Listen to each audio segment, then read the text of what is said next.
J'accepte de prendre le mauvais rôle une fois encore, c'est pas un problème. Mbi këtë çështje pranoj që të marr rolin e të keqit edhe një herë më shumë. Nuk e kam problem.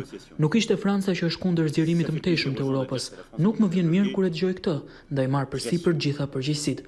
Edhe një herë më tepër, marr përgjegjësitë sepse mendoj që ne nuk jemi gati dhe që kushtet nuk ishin përmbushur. Do t'ju shpjegoj pse. Së pari mendoj që procedura e antarësimit sot në BE është një procedurë tejet burokratike, shumë konfuze, e njëkohësishme dhe e palexueshme, e pakëthyeshme dhe njëkohësisht e papërshtatshme për vendet në fazën e kocimi. Pyesni për shembull serbët, a ndryshon jeta e tyre sa herë që hapin një kapitull nga libri i negociatave? Jo. Ne europianët duhet të rikonceptojmë këtë procedurë në mënyrë shumë strategjike, duke kaluar një reformë të brendshme.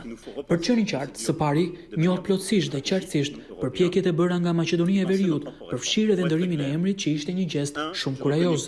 Por përpara çdo hapje të renegociatash, në mënyrë eksplicite, dëshiroj që fillimisht të reformojmë procedurën tonë të negocimit, e cila duhet të jetë individuale dhe e kthyeshme, që të jetë gjithashtu më shumë politike e që të mund shoqërohet në fazën e partneritetit strategjik me investime direkte. Qëllimi i saj përket Ballkanit është të tërheqim të gjithë rajonin në Bashkimin Evropian dhe e dim që kjo është pikërisht sfida gjeopolitike, që të evitojmë ndërhyrje në këto vende apo në kontinentin ton, destabilizimi në linja ndarse që pikë së pari do të ishin një problem për vetë këto vende dhe gjithashtu për Europën.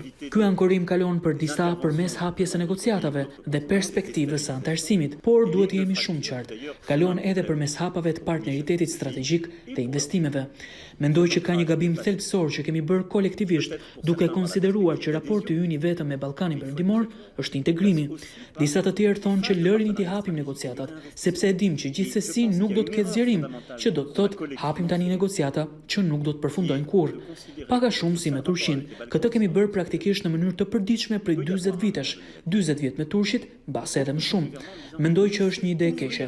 Nëse duam të ndryshojmë gjërat, Europa duhet të investojë në këto vende, duhet të investojë në planin shkollor, në planin kulturor, në planin ekonomik. Isha në Serbi të njëjtën e kaluar, është tu rasti ta them dhe kullat që po ngrihen nuk janë as pak europiane. E duke vepruar siç kemi bërë deri tani gjithashtu, dhe kurajojmë këto vende që në mënyrë të kuptueshme pas disa vitesh thonë që tani duhet të hikim.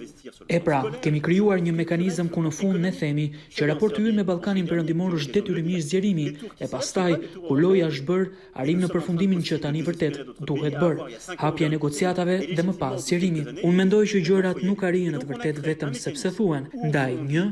Vlerësoj të gjitha përpjekjet e Maqedonisë së Veriut. 2. Mendoj që në lidhje me Maqedoninë e Veriut dhe Shqipërinë duhet hapim fillimisht një partneritet strategjik shumë të fortë dhe intensiv, e të marrim përsipër investime konkrete që do ndryshojnë jetën e këtyre popujve në këtë rajon. E treta, përpara çdo hapje të mundshme të negociatave, duhet të reformojmë procedurën tonë për ta bërë individuale dhe të kthyeshme. Shpresoj që të jemi në gjendje ta bëjmë këtë përpara samitit të Zagrebit. Mbi këto baza jam i gatshëm që të negocioj, por gjithashtu duhet jemi të qartë që të mos ketë ambiguitet.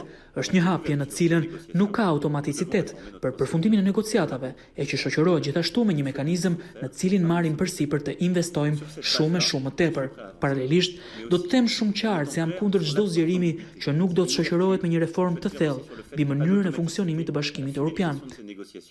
Et qu'il y a derrière une procédure où on assume d'investir beaucoup plus. Të jemi të sinqert, me 28 apo nesër me 27, sistemi i funksionimit është shumë i vështirë. Sistemi i konsensusit të cilësuar nuk funksionon më. Një komision me po aq komisionerë sa vendet anëtare nuk funksionon më.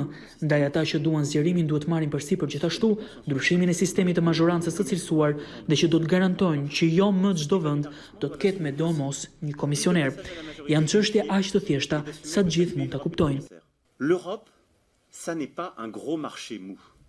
Europa nuk është një treg i madh. Bashkimi Evropian është pikë së pari një projekt politik i të gjithë këtij komuniteti që supozon pra që do të ketë një forcë integruese dhe gjithashtu për këtë kërkoj kujdes në integrim sepse zgjerimi i fundit në fakt ishte shumë i shpejtë. Ndaj kemi nevojë për një rikonceptim politik të kësaj Europe. Dhe një pikë qartësuese që dua t'ju them.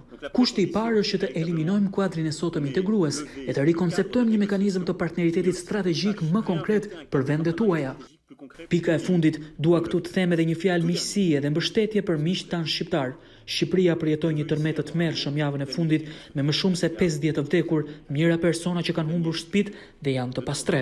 Franca menjëherë dërgoi ekipet e emergjencës civile në orët pas tragjedisë, ekipe të cilat bën një punë ekzemplare, ashtu siç edhe Rama ma konfirmoi ditën e djeshme dhe ne do të vazhdojmë mbështetjen teknike. Dua të shpreh edhe një herë më shumë të gjithë mbështetjen time për Shqipërinë dhe shqiptarët. Shpresoj që javën e ardhshme në Komisionin Evropian të vendosim për një përgjigje të përbashkët mbi këtë çështje dhe shpresoj që të jemi në gjendje të organizojmë një konferencë me partnerët publik dhe privat për të organizuar donacione për ridërtimin dhe shpenzimet e nevojave imediate në ndihmë të Shqipërisë. Franca është e gatshme që të organizojë ajo një konferencë të tillë. Kemi nevojë për një konferencë solidariteti për Shqipërinë. Mbi këtë pikë, jam kundër ndarjes së Shqipërisë nga Maqedonia e Veriut. Preferoj të jem shumë i qartë me ju dhe mendoj që për aspektin gjeopolitik dhe të ekuilibrave në rajon nuk do të ishte as pak diçka e mirë që të ndanim të dy vendet. Si edhe më poshtë, dëshiroj të jemi qartë dhe për sa i përket çështjes së integrimit, kishte shumë shtete në tryezën e Këshillit që ishin pro thënie po Maqedonisë së Veriut dhe jo Shqipërisë. Mendoj që ky do të ishte një gabim i rëndë. Merci à vous.